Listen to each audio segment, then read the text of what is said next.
E aí, pessoal, tudo bem?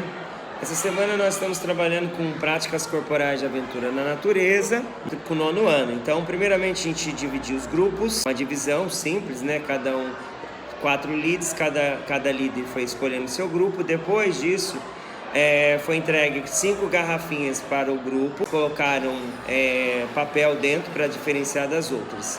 Então o grupo ficou no pátio da escola e eu saí acompanhando cada grupo onde eles iam esconder algumas das garrafinhas.